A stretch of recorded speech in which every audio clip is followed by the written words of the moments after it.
Gil Martin here, and welcome everybody to today's episode of the Daily Packers Post, where we bring you in-depth videos on your Green Bay Packers every day, Monday through Friday. Hit the like button and subscribe so you never miss an episode.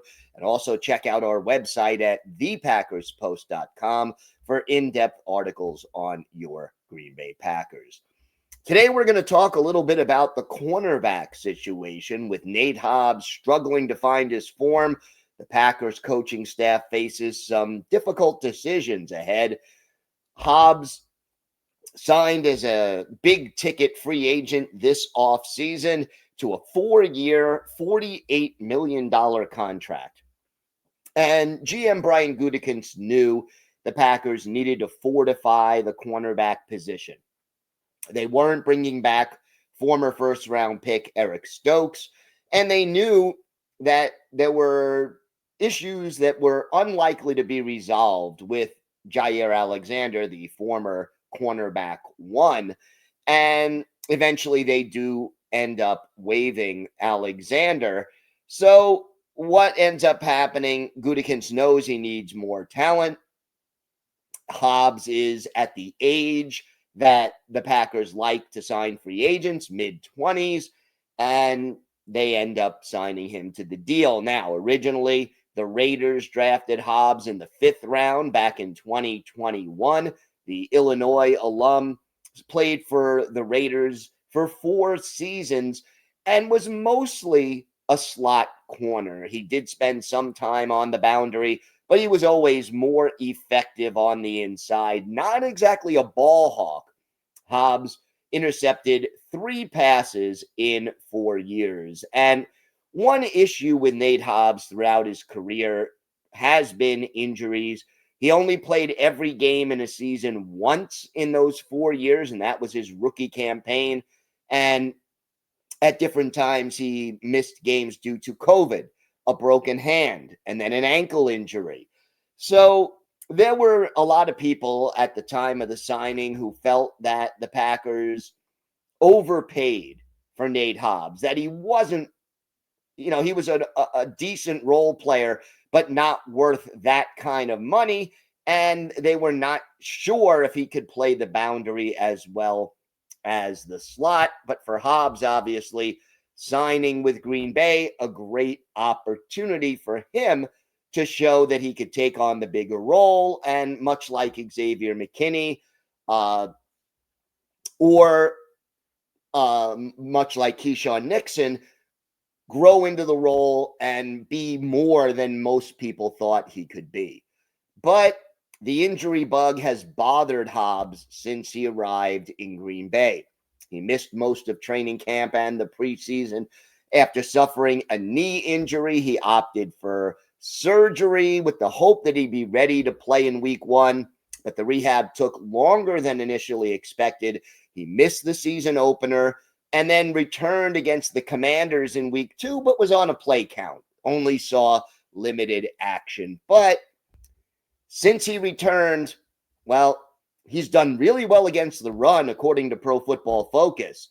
But pass coverage, he has been beaten too often. He is average at best. And according to Pro Football Reference, opposing quarterbacks have a quarterback rating of 120.9 when throwing to receivers covered by Hobbs this season.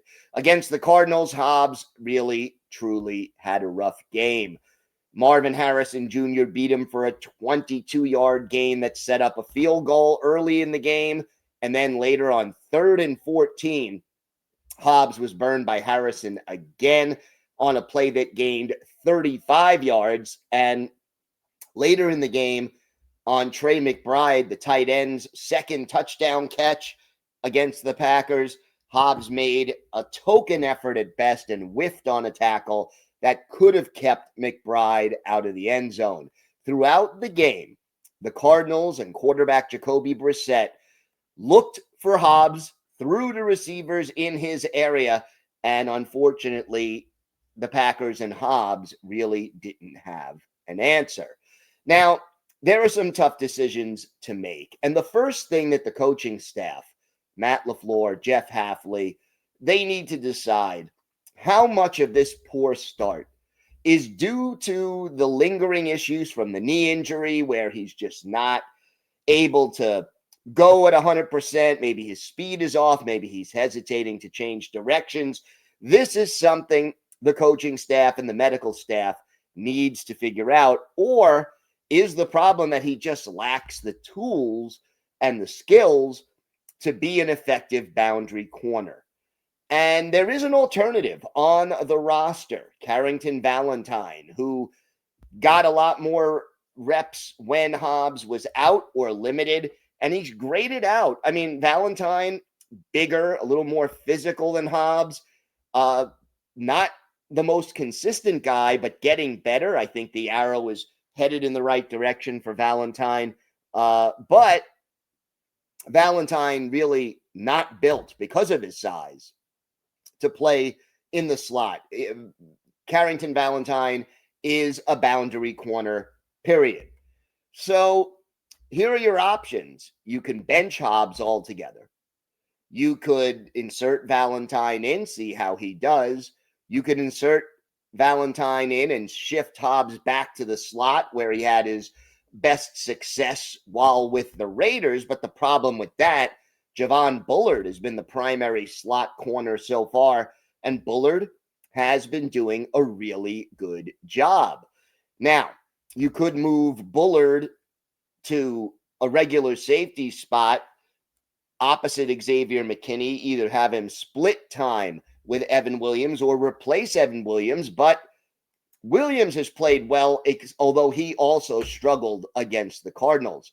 Ultimately, much like how the Packers approach things on the offensive line, they want to get their best players out there on the field. You've got guys who can play multiple positions, but right now, it just looks like Hobbs should have his playing time reduced, and they have to figure out, again, whether or not it's injury related or if he's just not really suited for action on the boundary. Either way, Hobbs needs to play better. He struggled early, and if he wants to take advantage of this opportunity and be back in Green Bay next year, he's going to need to play a better brand of football.